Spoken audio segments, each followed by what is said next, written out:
Okay. Walt, you're up. Very good.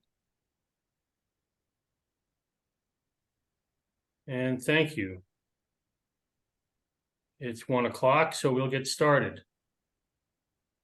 Good afternoon, everyone. I know people are still signing on, but we want to be respectful of time, so we're going to get started right away. Thank you all for joining us today. My name is Walter Glum. I am the Executive Director of the Connecticut Council on Developmental Disabilities. On behalf of the Council and the University of Connecticut Center for Excellence in Developmental Disabilities and the Connecticut Health Policy Project, I'd like to welcome you all to the first in our series of speakers and forums about access to healthcare for people with developmental disabilities.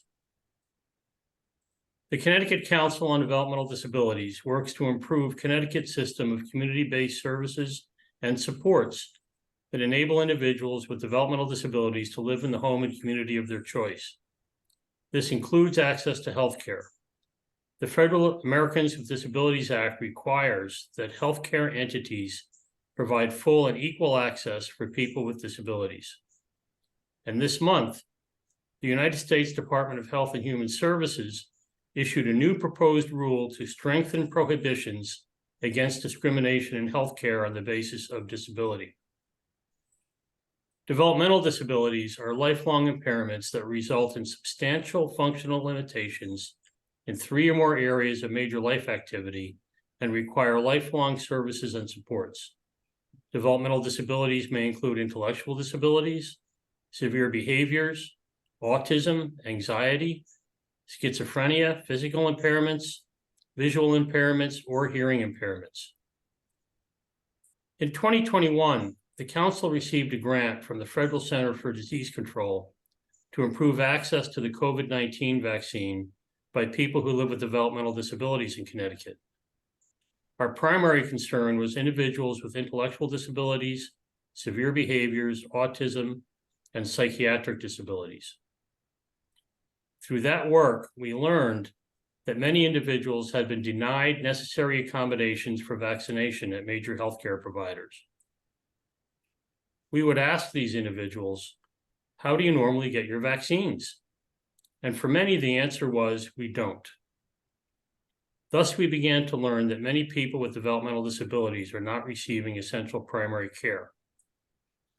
In 2021, in collaboration with the town of Vernon, the Council set up a special clinic to provide vaccinations to individuals with developmental disabilities, where we learned that many individuals with developmental disabilities require more intense communication with a provider prior to a visit, more time and space, a sensory-friendly environment, in some cases, staff certified in physical management techniques, and other types of accommodations. Though our information is largely anecdotal, the national research by Dr. Lagu and her colleagues and surveys by the University Center for Excellence in Developmental Disabilities here in Connecticut support our concerns that many individuals with developmental disabilities are not receiving necessary accommodations for essential primary care. Over the next 10 weeks, we will explore this issue through presentations and discussion of national and local data, lived experiences of individuals in Connecticut, inequities to racial and ethnic communities, and some promising practices in Connecticut and from other states. Near the end of November, we will convene a roundtable of policymakers to identify directions for improvements. Do we need better education and training for clinicians? Changes in payment systems, improvements in scheduling systems, quality standards, regulation and enforcement, or all of the above? Now I would like to introduce Ellen Andrews, the Executive Director of the Connecticut Health Policy Project, who will introduce our speakers today. Ellen? Thanks, Walt, for this opportunity to hear more about healthcare for people with developmental disabilities and what Connecticut can do to improve access. We are very lucky to have 2 national experts on the subject today. Dr. Tara Lagoo is professor of medicine and medical social sciences and the director of the Center for Health Services and Outcomes Research in the Institute for Public Health and Medicine at Northwestern University's Feinberg School of Medicine. She is passionate about influencing policy and improving care for vulnerable and marginalized patients, including patients with heart failure and disability. She has published about 140 original peer-reviewed manuscripts. So I know she's rolling her eyes. That's very impressive. In high impact journals, including the New England Journal of Medicine, JAMA, the Annals of Internal Medicine and Health Affairs. Among Dr. Lagoo's publications is I Am Not the Doctor for You, Physicians' Attitudes About Caring for People with Disabilities, published last October in Health Affairs. It is not behind a paywall. Everybody could go to that. She will describe what she learned about barriers to caring for people with disabilities. Next, we'll hear from Emma Yasinski. Emma is an award-winning science and medical journalist. She holds a master's degree from Boston University in science and medical journalism, as well as a bachelor's degree in neuroscience from Lafayette College. I'm not smart enough to be on this webinar. She regularly contributes to undark.org, medshadow.org. Her work has also appeared in National Geographic, the New York Times, Discover, Smithsonian Magazine, and The Scientist. Emma recently published Doctors Are Failing Patients with Disabilities in the Atlantic Monthly. She'll describe what she heard from patients and providers about why 33 years after the ADA passed, people with disabilities still struggle to find healthcare. And Hidra Hamid is our ASL interpreter today. We'll start with Dr. Lagoo. You can start sharing your slides. Great. Thank you so much, Ellen and Walt. It's really an honor to be here. And I do live in Chicago now, but I want to say I lived in the Northeast for 20 years before. I lived in Connecticut, not that long ago. And some of the work was inspired by things that happened in the Western Massachusetts, Connecticut area. So this is very relevant to Connecticut. Thanks so much for having me. I have no disclosures, and this work was not work that I did alone. I did it with lots of collaborators who really made it happen. And its amplification by Emma and others, I can't tell you how grateful I have been for that as well. So, and we should talk more about that during the Q&A. Just before I start, I think we should define disability, and Walt did a little bit of this, but there are more than 61 million Americans with a disability. And that encompasses a lot of disability types. And in fact, that crosses physical, intellectual, visual, communication, and mental health disabilities. And these disabilities intersect, and they intersect with other areas that make patients vulnerable, like chronic disease, social determinants of health, racial inequities, and others. And disabilities can be visible or invisible. They can occur together, they can be stable, or they can be progressive, acute, or chronic. And honestly, what I try to say and remind everyone is whether or not you think you have a disability, it is very likely that you will experience having a disability at some point in your life. Today, when I talk about disability, I'm going to talk about people with disability. This is person-first language. Sometimes there are people who prefer identity-first language, as in, a person might say, I am an autistic person, but I'm going to, for just purposes of being respectful and the way we've chosen to approach this, I'm going to use person-first language today. And just as a reminder, the Americans with Disabilities Act is very broad in its definition of disability. It is a person who has a mental or physical impairment that limits one or more major life activity. Additionally, large sort of federal policy documents have stated again and again that people with disability experience troubling disparities in care, including an underemphasis on health promotion and disease prevention. So I'll just talk to you about some of the work that I've done with others and how it sort of came about. One of the things that I started off on this was, I learned a lot about disparity populations as I was getting trained as a researcher, but I never learned about people with disabilities as being a possible disparity population. Why was that? Although people with disabilities have high odds of unmet medical needs. They don't get dental care, they have trouble getting prescription medications, and probably meet criteria for a disparity population. I might not have learned about it because federal agencies have been pretty uneven in their recognition of people with disability as a disparity population. So CDC, HHS, and the Agency for Healthcare Research and Quality recognize people with disability as a disparity population, but NIH does not currently. There's been years of legislation meant to protect the rights of people with disabilities. The 1973 Rehabilitation Act had Section 504, which prohibited discrimination in federally funded spaces. The 1990 Americans with Disabilities Act required provision of healthcare services as part of Title II and III in public and public accommodation. The 2008 ADA amendments further strengthened this, and the Affordable Care Act really tried to put some of this into action. And yet, we have not seen meaningful change in the access to care for people with disabilities. And one of the questions we had was why? Well, the ADA is difficult to enforce. Although it protects access to care, it's actually enforced mostly through lawsuits. Additionally, we're never clear in the health record who has a disability and who doesn't, who needs an accommodation and who doesn't. Physicians are not clear in who's responsible, and there's negative bias. And I'll get into some of the ways that I started to understand this as a doctor and a researcher. I was working in Bay State Medical Center in Western Massachusetts, and I was discharging a patient who lived in Western Massachusetts, but who sometimes traveled to Connecticut for healthcare. She used a wheelchair, and she was taken care of at home by her daughters.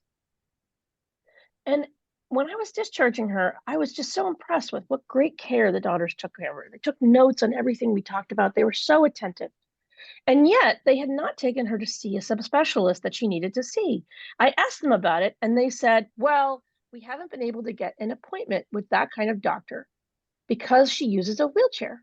I said, there's a law, that can't be. Let me make some calls. But when I called, I found out that it was true. I couldn't find a doctor within 100 miles who would see this patient unless she came by ambulance and was transferred by EMS, which would have cost her family more than $1,000 out of pocket. So I decided, I'm a researcher, let's study this. I got permission from our IRB to call doctors all over the country and ask them if they would make an appointment for a fictional patient who used a wheelchair, but was actually the patient that I had just been trying to discharge. Because of the kind of research it was sort of like they call about housing discrimination sometimes. People say they call and they go visit a prospective house and you see if the landlord discriminates against the person. It was a similar kind of research. So we didn't explain that we were researchers. And it was the same patient that I had just been discharging. She couldn't use half of her body because she had a stroke. She couldn't bear weight and couldn't transfer herself. We developed a standardized script that we use for different kinds of doctors so that it would be a clinical scenario that would make sense for a patient needing to see that doctor. And then we just asked practices, can you make an appointment for this patient? And if you can you transfer her to an exam table? If you can't, is it because she can't get into the building or because you can't examine her? What we found was that of 256 practices across the country, almost 20% would not make an appointment for this patient. Most would not make an appointment because they were not because they were located in inaccessible buildings. That was a small number. Most of those said they could not transfer the patient to an exam table to be examined. Of the remaining practices in our sample, almost half plan to transfer the patient in a way that is considered unsafe, which is the kind of transfer that results in patients being dropped, hurt, and experiencing trauma like fractures, as well as psychological trauma. Fewer than 10% of the practices in our study had a height adjustable table. So about a fifth were inaccessible, many were unsafe, few were ideal. Of the different kinds of doctors we called, gynecology had the highest rate of inaccessible practices, but also had the most height adjustable tables. And this isn't because gynecologists are bad people, it's because the nature of the exam requires that they transfer the patient to an exam table.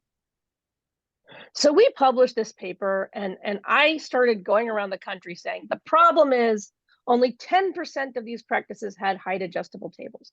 We need practices that have height adjustable tables, and that will solve this problem. So then we sort of were pitching this. I'm going around talking about the importance of tables. And then we did this study where we asked 400 patients with disability who were seen in primary care clinics with and without these kinds of tables, what their perception of the quality of care they received was, and whether or not they were examined during their visit. And what we found was shocking. There was no difference in the perceived quality of care if the tables were there or not. So I had been going around saying, this is all about exam tables. Problem is exam tables, but in fact, it was an exam table. And that led us to think, maybe this is about something else. Maybe doctors' attitudes towards people with disability is the reason that these patients aren't getting the care they need. And so with that, we proceeded to do another study where we talked to doctors all over the country in like Zoom meetings like you have now. We recruited 22 physicians for 3 different focus groups, and we purposefully sampled people so they'd be half men, half women, and they were in diverse subspecialties and geographic locations. We did have one group that was all subspecialists, one group that was rural primary care, and one group that was just plain old primary care. We knew some of the things that were going to come out in the study, like that there would be physical barriers to getting into the office, that there would be communication problems with people with communication disabilities, that physicians would lack the knowledge and experience and skills, that there are structural and system problems, that people don't know about the ADA, and also that attitudes towards people with disabilities were some of the problem. That was our guess. And so we just asked, what is it like to care for people with these different kinds of disabilities, including intellectual disabilities? The themes that we thought would emerge did, but also we had a whole series of conversations with these focus groups where doctors described strategies where they plan to just discharge people with disabilities from their practice. And I'll get into this a little more. So for the physical barriers, they said, okay, we just write wheelchair, the weight doesn't get checked, and nobody makes a big deal about it.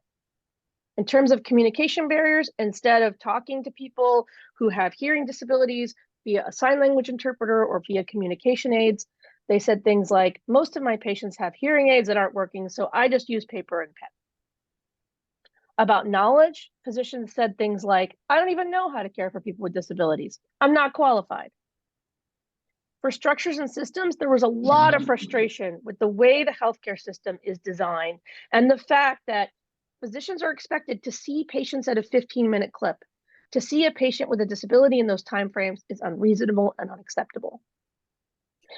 Many physicians said they had no knowledge of the ADA. I think the ADA makes the disabled person more of a target and doesn't help them but hurts them. Because a lot of us, me personally, we're just afraid to treat them. You don't want to deal with them. And then we got to this series of statements about denying care. And I do want to set the scene because these were 2-hour focus groups that happened after work. It was kind of like a Zoom call with a glass of wine sort of thing.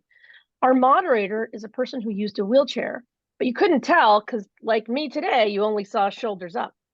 And so what happened was the physicians in the group started commiserating about the problems they were facing in caring for people with disabilities, which launched into a series of conversations about denying care. So one person says, I've actually thought about it a lot because we're kind of in a powerless situation to deny care. So my solution is to say, I no longer take new patients. And then another person in the group says, no, you can't say that. You have to say, I don't take your insurance. And then another says, no, you say, I think you need a lot more care and I am not the doctor for you. So after we got these data, I actually went to our law school here at Northwestern and said, like, is this legal? Is this illegal? Like, what's going on? So physicians do make discretionary choices all the time about who their patients are. We do. We don't take some insurances. We make choices about who we accept as patients. And physicians have a right to exercise discretion, but they don't have a right to discriminate against entire groups of patients. So the excuses that the sort of physicians in our study provided were possibly discriminatory. But highlighting some of the problems with the ADA, the intent is very difficult to know. If I call and say, can you take me as a patient? And a practice says, I don't take your insurance. I say, okay, they don't take my insurance. I don't really argue about it. The other thing is that this study highlighted the problems with the healthcare system. The physicians in these groups, and I say this a lot, people don't go to medical school because they want to discriminate against vulnerable patients. This is more about physicians who are working in a system that is broken and they are overwhelmed. There are huge problems with the healthcare system. And so their frustration and their behavior is likely explained by the problems with the healthcare system. Still, the attitudes and bias that we saw in the study are likely playing a role in perpetuating the disability disparities that we've seen in other places. So we also published with Dr. Iazzoni a series of studies that we did of a survey of 714 patients across the country. The highlights of these studies are the highlights of this series of studies are the following. Among these 714 practicing physicians, only 60% or so said they would welcome people with disabilities into their practice. Only 40% were confident they could provide the same quality of care, and more than a third said they know nothing about their legal responsibilities under the ADA. So there are real gaps in physician knowledge and physicians' ability to provide care, and we know this from both our focus groups and this survey. So, I've been thinking a lot about what is accessibility, and we've written papers about this. This one actually was in the New England Journal. And I'll talk about some of the things that I think should happen in clinical settings to try to accommodate people. For one thing, for physical access, if you use a wheelchair, you need to be able to get into an exam room. You need to be able to get to a height adjustable table. There may be a lift that's needed to transfer you from your wheelchair to a table. There has to be a route in and out, and there has to be a bathroom. Because if you can't use the bathroom, you might not want to go to that practice. The other issue, and this is something that sort of when we were talking about this in the focus group with doctors, they're saying they don't know that a person is even coming. And so if you're in an extremely tight system where you have to see people every 10 minutes, if you don't know a person is coming and you need to provide an accommodation, it can really, really mess up your day. So if we could put this into scheduling systems and staff training and other administrative resources, it could reduce the burden that the doctors were describing. Whenever anybody tells me this isn't possible, I will say, look, we've done this for other things. When we're asked to do this, we're required to because of risk of fines or accreditation. Healthcare systems make these kinds of things happen. Prime example is allergies. I have not seen a person with a penicillin allergy get penicillin in my years in practice. I have not seen a person with a latex allergy be exposed to latex. A latex allergy be exposed to latex because we have it all over the chart. We flag it. If a person walks in, we put a big note on the paper and say, like, this person has an allergy to penicillin. So we can do this. We could do this for people with disability. You could reserve a room with an accessible table. You could have staff who are trained. Finally, this is one of the better places we're sort of doing this. We do have more availability of sign language interpreters, and there is, better access to things like email and patient portals, but we still have a ways to go in providing access for people with communication disabilities as well. And so, although we published this in the New England Journal, we published this years ago, and I haven't seen that it's meaningfully changed practice. One of the ways that we think that physicians could help to make this change is that if we incorporated more information on how to care for people with disabilities into medical education. So we actually did a series of focus groups among medical educators and medical students just to say, like, what's being taught in medical school and residency, and what could we do to improve medical education?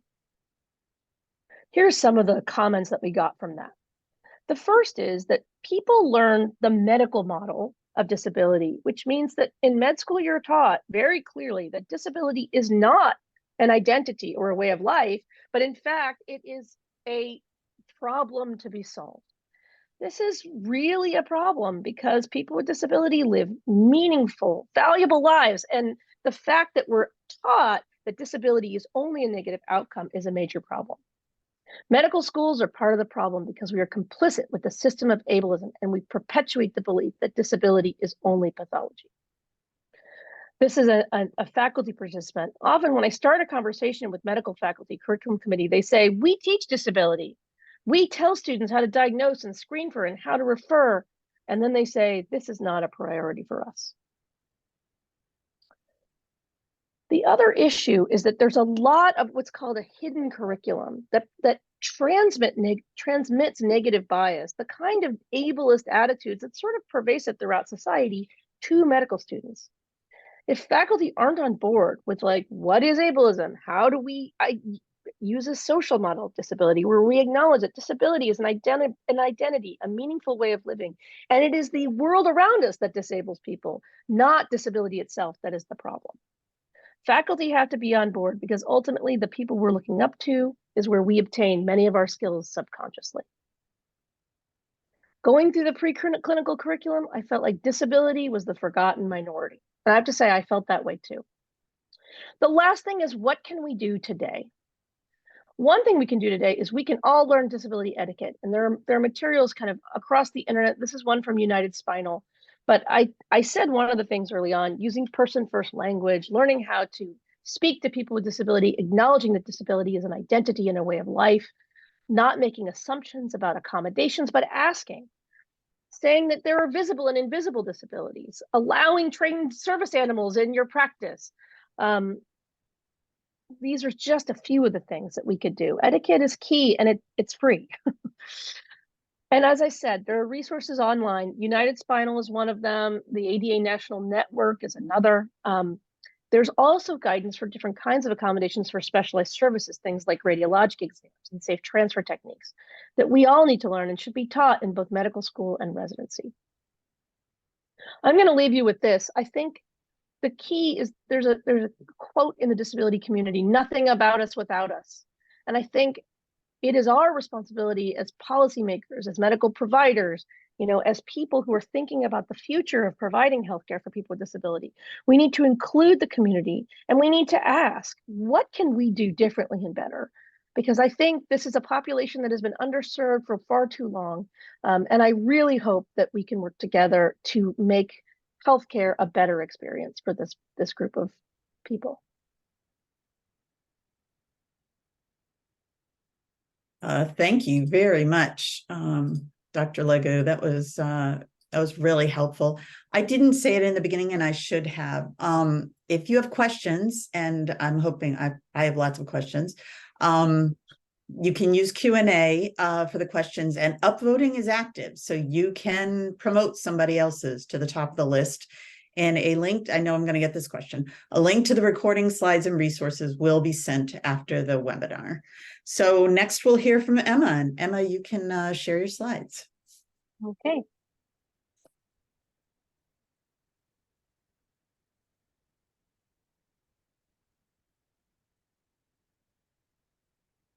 All right, so as mentioned, I'm Emma. I am a science and medical journalist. I've written for a bunch of publications.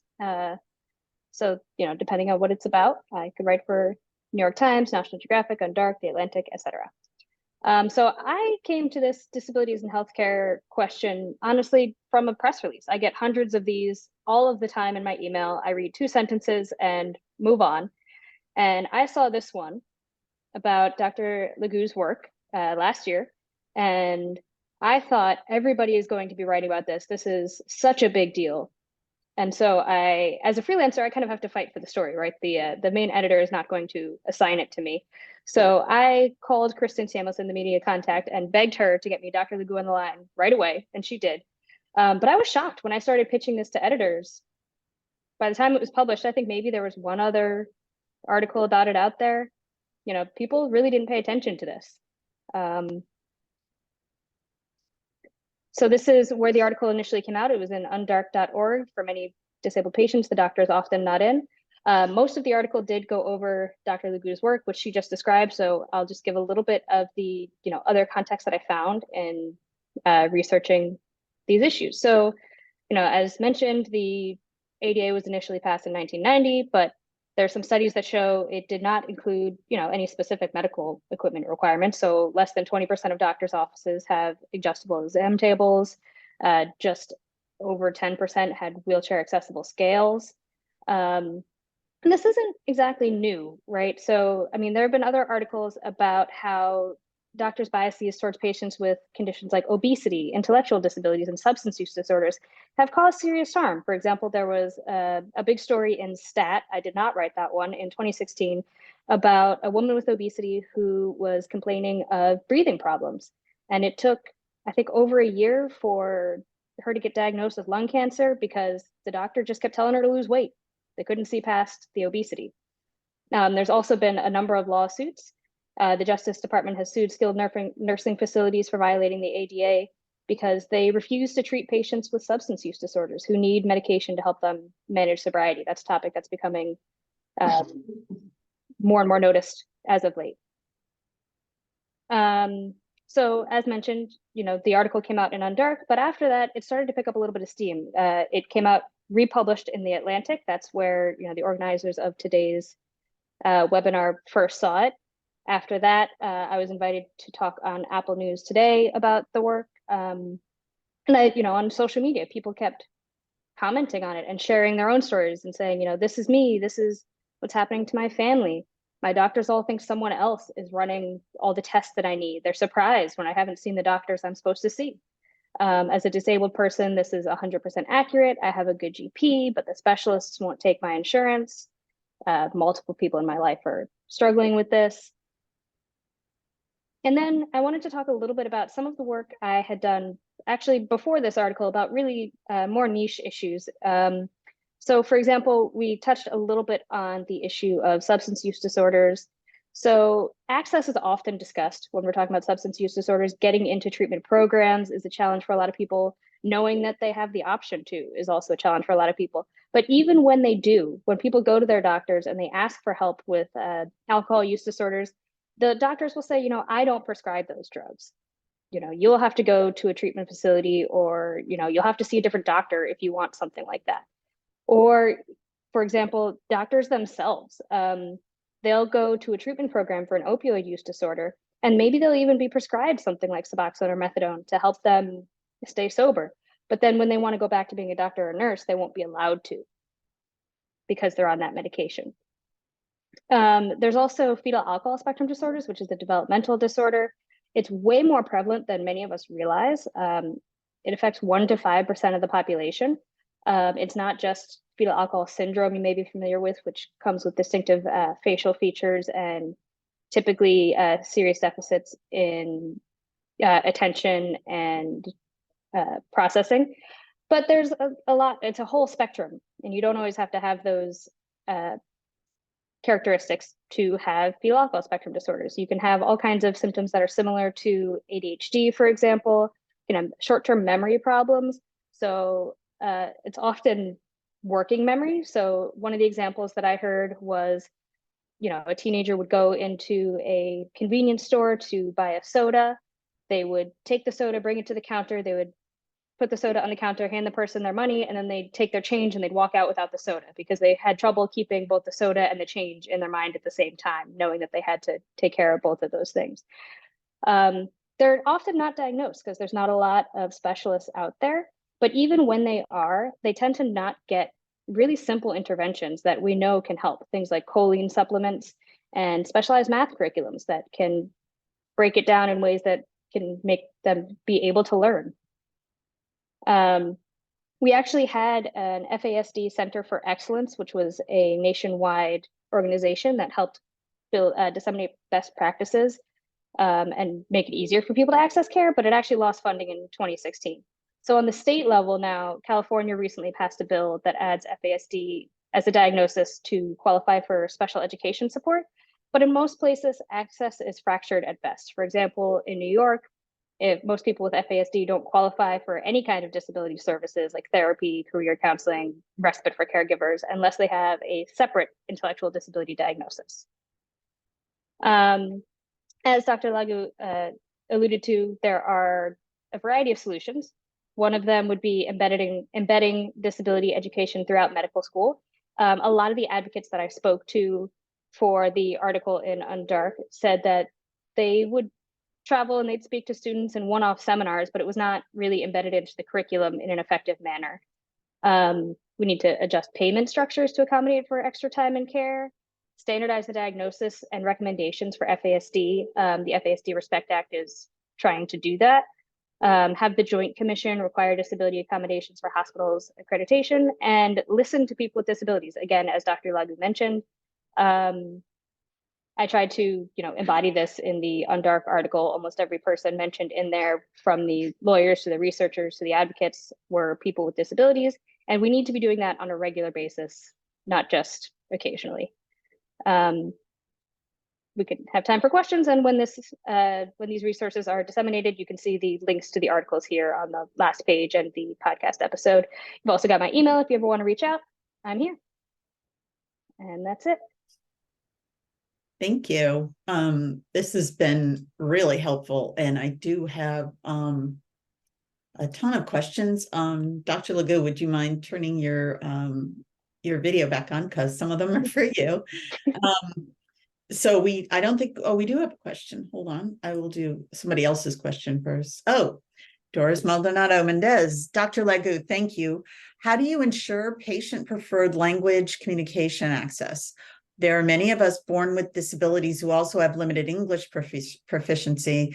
Despite the 1964 Civil Rights Act, providers do not provide accessible communication from scheduling an appointment, following up care, medication specialists, etc. Nada sin nosotros. Yes, that's a great question. So it's interesting because hospitals have done a better job. Hospitals and health systems have done a better job in recent years of providing languages, mostly because of research that's revealed that care people English is optimal. And Dr. Legou, we're having trouble provide, hearing you, and it sounds like it's really important. Somebody's doing a good job. We need to hear that. all right. You just said my internet connection was unstable. Am I back now? Yep, you are. You said something about something working Okay, well, and we great. really need to know it. Yeah, so language access has really improved in the last 10 to 15 years, mostly because of research that's identified that that if language access is not provided, the quality of care for non-English speakers is much lower.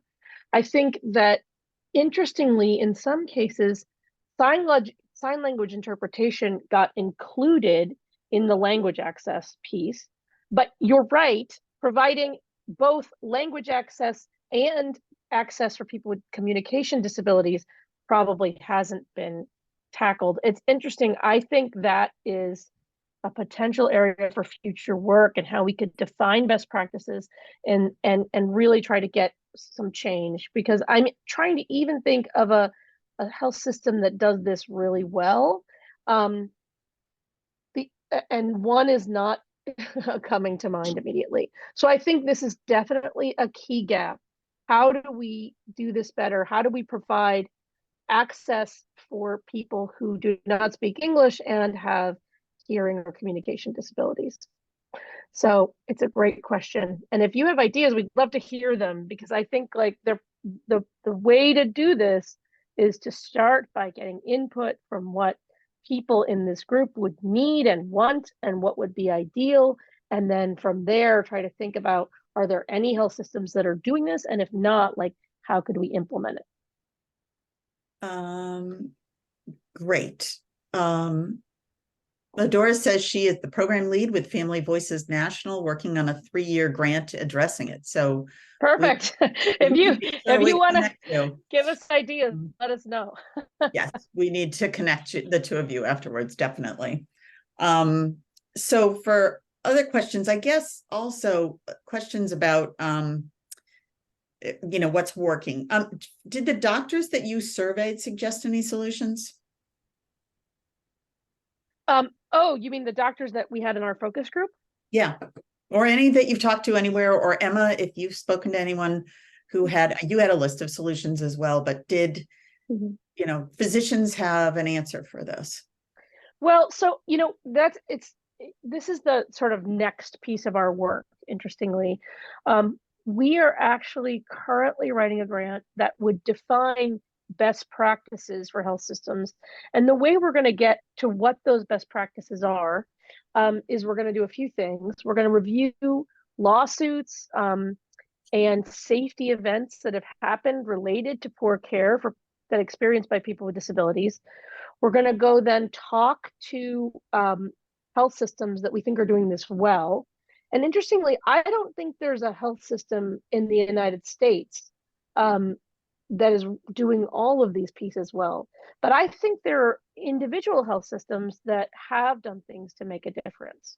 And finally, we're hoping to work with people with disabilities to design a set of best practices that could inform what hospitals should do, sort of hospitals and health systems should do moving forward to improve care. So I am also focused on solutions. I've spent a lot of time identifying problems. And I think that the next step of our work is going to be solution focused. This is all, we have to get the grant to do the work. We really want to do the work, but the next steps are to figure out what it is that we could do as individual health systems, as the U.S. healthcare system as a greater entity, to make these changes. Thanks, Emma. I don't know if you ran into anyone who had ideas, because and that's awesome. And as soon as you do that research, please call us immediately, because we're going to be writing recommendations. At the end of this, we're going to be talking to policymakers. We want to make sure something happens. And so if you have ideas that make sense. Well, I want to say one thing that would help is just this is not required at the moment. And really we need CMS on board for this, but one of the reasons that we know that what the disparities in care are for non-white patients is that there's mandated collection of information about race whenever patients enter the healthcare system. There's not mandated collection on information about disability or accommodations. As a result, we don't even know how many disabled patients health systems are serving. We don't know how often people need accommodations and aren't getting them. If we required health systems to collect information about disability and accommodation at the time that people seek care, we would at the very least know how many people are seeking that care and how many are getting the accommodations. But currently, it's not required by law or accrediting bodies, and as a result, health systems aren't doing it. Yeah, no, we're getting that issue as well. Emma, I wanted to see if you had anything to add. Any thoughts? Well, the advocates essentially said what I had in the presentation. I did have somebody recommend, really a very simple intervention, putting up signs that say you are entitled to these things in the doctor's office, just to remind people to ask for them. But honestly, I reached out to the American Medical Association and the Joint Commission to get comments on what we were finding. And they both just said, look at our statements. We care about equity. And that's about it. Emma. I love that you're calling them. I really love that you're calling them, because the fact that they have been quiet on this is part of the problem. We need payers and accreditation bodies and physicians organizations on board with these changes, because without that support, it's just never going to change. So I love that you're fighting the fight. I'm going to keep working on it too. And thank you for your interest in, and Emma, thank you for believing in this story when not everyone did. Right. Ruth Grove has a question. My understanding is that since 2017, the Department of the VA have been requiring their facilities to purchase accessible MDE that meets the U.S. Access Board standards. Has this been a success? Do you have information about how the process has gone? Oh, so the story of the Access Board is a really good one, in that right after the Affordable Care Act, the Access Board convened a panel of experts, including Dr. Iazzoni, who was the senior author on that paper that we wrote. And they spent years developing really incredible standards about equipment. Unfortunately, when Donald Trump became president, the entire project got shelved. But I think more recently has been revived, and I don't know if those standards are now passed by the Access Board. They might be. It sounds like they are if the VA has implemented them. Okay. So I don't know what's happened in the VA, and I haven't seen a study about it, but I'll say this. I think equipment is really important, but if my work has taught me anything, equipment is sufficient, but is necessary, but not sufficient for changing the problem. Because very often, and I actually made the same mistake in another clinical setting I worked in, where I convinced every health center and in a prior health system I worked in to buy height adjustable tables and lifts, only to find that the lifts were sitting in the closet and nobody knew how to use them. So this is about not just getting the equipment, it's about getting the equipment and believing that the right thing to do is to learn how to use it and then use it for the patient. There's a big point of that I sort of hinted at in my talk about should we pay doctors more for visits when people with disability are seeing them and requiring accommodations? I've said yes, like if we pay doctors more, they'll be more willing to do it. But I will say people in the disability community have mixed feelings about this, because one of the questions is like, does this set us apart as somehow a more difficult group or a problematic group when we just want to be recognized as patients like everybody else? And so I understand why there's controversy about this, and I don't know the answer, but I do think, particularly if you want a state level policy, sort of experiment, increase the amount of money that Medicaid pays for people with documented disabilities who require accommodations, and see if it results in better access for people with disabilities in your state. If you did this, Connecticut would be a leader on this issue and would be really the only state to be thinking in this progressive way. And certainly then we could find out, like, if it turned out that it was not a good experience for people with disabilities, or that, that using a higher billing code was somehow a problem or increased discrimination, then of course, like, it wouldn't be the thing to do. But in fact, most patients don't know what billing code their doctor uses for them. I don't think that we have a connection with that in any way. And usually doctors don't bill until hours after you've left. So I don't think it's going to change things at the point of care. But it might actually make offices more likely to make appointments for people with disabilities, which, as we know, is one of the first roadblocks when you're seeking care if you have a disability. Yes, that's definitely on our radar screen for to come out of this series. If you ask people to spend more than 10 minutes with somebody, that's bumping someone else, and that has to be paid for. So it's about the payers as well. Donna Murray agrees completely that health systems needing to collect data. If health systems were mandated to collect this data, could it be mandated to serve a percentage of those disabled, or how could this information be utilized to increase access to care? Thank you. These are great questions. So one of the comments in our focus groups frequently from the doctors in our focus groups was like, I don't even have patients with disability, which of course is not true. Of course, but often we don't know it, we don't ask. And a prime example I use often is my father, who at the end of his life was very hard of hearing. If you'd asked him if he had a disability, he might have said no. But if you asked him if he needed an accommodation, because he never brought his hearing aids to appointments, if you offered him a pocket talker or another communication aid, he very likely would have taken it. When he would go to doctor's appointments, I would yell into the phone, Dad, what happened at your appointment? And he would say, I don't know, because he didn't hear a word his doctor said. So I do think that just collecting the information would change the behavior of providers, and offering the accommodation would change the behavior of patients. That's the first piece.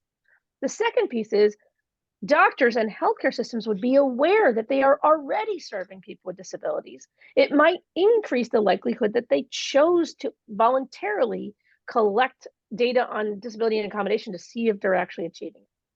The other piece that's further down the line, but also very important, is if we had quantitative data about the quality of care for people with disabilities and without, we could show that these disparities are real, which would get more funding from places like CMS and other payers who, once you know that the inequity is there, are going to have a very hard time not recognizing and trying to address it.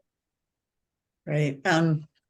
Charles Bergamo, I hope I didn't mess that up. Are there any studies where the person with a disability has in place either a legal guardian, family member advocating and running point on their health care versus the person with a disability by themselves? And if so, what did the studies show? There are differences, I'm assuming, in access to care.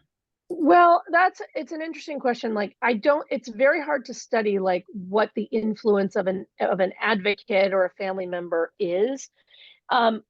we do know some things about what happens when health systems deny advocates, family members, care assistants from coming to the hospital or coming to appointments.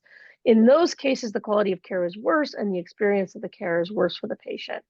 That's mostly from qualitative data, some of which we've collected ourselves, but it's pretty clear that having those advocates for people who want them is really important for making sure care quality is good and experience is good. But if a person with a disability wants to run their own healthcare, they should run their own healthcare, and I would never, I would never say anything any other way, because I think, like, you know, this is often about patient preference more than anything else. Right. A question, do you, you talked about scheduling systems and that that doctors don't even know when somebody's coming. And do you know of any systems or places we could talk to that's doing this well, that we could highlight again and shame Connecticut into doing it? Well, so there are some health systems that are doing this voluntarily. Northwestern we are currently in the process of developing a data collection tool for our electronic health record that can be used through the patient portal. And we're going to then push that information to doctors and practices before the patient arrives. We're early in that work. University of Colorado School of Medicine is leading a big grant to do just this and has started collecting information on disability. I'm happy to put you in touch with the person there who's really the expert on this, Megan Morris. So, you know, I would recommend talking to Dr. Morris first about this. She's really an expert on this. There are others who are doing this as well, to a lesser extent. I think University of Michigan is one.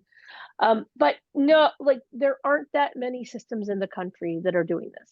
And in a way, health systems have some options. One is like what rehab hospitals have done. Rehab hospitals don't collect information on mobility disability, but rehab hospitals are so universally accessible that they assume that every patient uses a wheelchair. That's one way you could do it. The problem is, like, many hospitals are old, you know, changing structures is really difficult. So probably the way that most places will approach this, rather than like rebuilding the whole building, will be to make certain spaces or clinics more accessible for mobility disability, for example, and to sort of use those spaces preferentially when a person reports that they have a disability or they use a wheelchair. So I think, you know, there are different ways to approach this. There aren't many health systems who are doing this really well. There are a few who are starting to make inroads, and I think, like, trying to be on the leading edge of that. If Connecticut wanted to do it as a state, they would become a national leader in this area. We love to think of ourselves that way. You said the magic words. Caitlin Ramos wants to know how a doctor could help you not be scared of the dentist's office or for surgery because she has a disability. Yeah, no, this is a great question. Actually, we have encountered a lot of fear and lack of trust among people with disabilities because healthcare has been such a terrible experience for many of them for their entire lives. And I understand that. I think it's interesting. It is partly on the healthcare provider to provide information up front and to make that communication ahead of time. But in a way, I think also connecting with advocacy organizations that can help identify physicians and providers who are experts at this is another way to approach it. Like, who does this well? You know, I'm a person in the LGBTQ community. Long before we were, you know, accepted in everyday life, you talk to your friends when you wanted to know which doctor to go to, because if you look like me and you need a pap smear, you want the people to be nice to you. So I think, like, some of this is about you know, yeah, a lot of this is on the healthcare providers, but a lot of it is on, for people with disabilities, advocating, connecting with advocacy groups, connecting with peers about who can really help you feel okay about the care you receive. That was actually one of the advocates I spoke to said that we should be sort of crowdsourcing a list of good providers, even though they all should be. We should be making our own list and saying, look, I had a good experience here. You'll get the accommodations you need here. I think such a list exists. Now that I think about it, I'm remembering that there was an organization we talked to that had such a list. So I think there are, here we have Access Living. There are the centers for, okay, so is it Centers for Community Living? There's another set of centers that also do this. I think connecting with those kinds of advocacy organizations is one way to do it. And thanks, Emma, for chiming in. Please chime in more. Well, we probably have one more question time for it. Ruth Grobe asked, what about Sutter Health in California? Are they doing? I'm not familiar with Sutter Health. I've heard mixed things about Sutter Health from 60 Minutes, but I don't, other than that, I don't know a lot about, I don't know a lot about Sutter Health. Yeah. But I'd love to, if people on this call know of places that are doing care for people with disabilities really well, please reach out to me. I would love to hear from you, because I'm looking for these model organizations that we could include in a future study. I would like to get from people in the disability community, like places that they think are doing this really well, because I think those are the places that are going to teach us what the best practices are. This is great. Thank you. Well, I should probably turn it over to Walt. It looks like we have one more.